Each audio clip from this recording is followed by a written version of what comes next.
আমরা এখন হুগলি নদীর তীরে ব্যান্ডেলের ইমামবাড়া এসে উপস্থিত হয়েছি। এটা একটা পবিত্র স্থান, মুসলিমদের সর্বোপরি সর্বারই।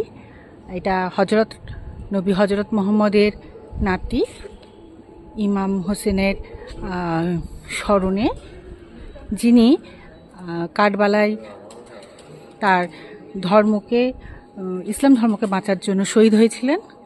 তার উদ্দেশ্যেই এখানে এই কারবালা ইমামবাড়াটা তৈরি হয়েছে।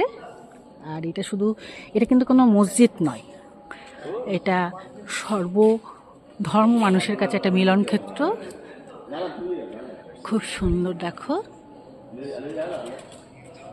এটা এখন রং করা হচ্ছে, আর এখানে ঢুকতে প্রবেশ মূল্য 20 টাকা। আর ওইটা প্রার্থনা গৃহ, ওই প্রার্থনা গৃহে কোনো ফটো তোলা নিষেধ, সেই জন্য আমি তোমাদের ভেতরে ফটো তোলা দেখাতে পারলাম না। ওটা প্রার্থনা গৃহ। আর এখানে সন্ধ্যাবেলা ফোয়ারা আছে। এখন তো দিনের বেলা এসেছি, সেই জন্য কিছু দেখা যাচ্ছে না। আর এই দিকটা রং হয়ে গেছে, এই দিকটা রং হচ্ছে। তাই দেখো, 200 বছর, এবছর 200 বছর পূর্ণ হবে। তার পরিপ্রেক্ষিতে এখন এগুলো সুন্দরভাবে তার রক্ষণাবেক্ষণ হচ্ছে রং করে। দেখো সামনেটা কি সুন্দর জল, এই দেখো খুব সুন্দর।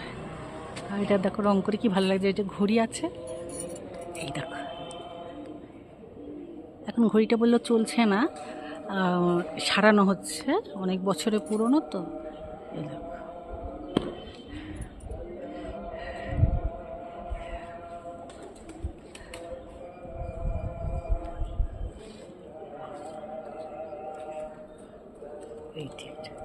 এই যে দেখলাম, এই সামনে যেটাকে, এটা হচ্ছে ওদের ধর্মীয় স্থান। ওখানে প্রেয়ার হয়, ওখানে ছবি অ্যালাউড নয়।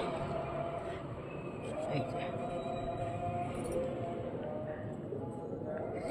রাখি, আবার পরে দেখা হবে।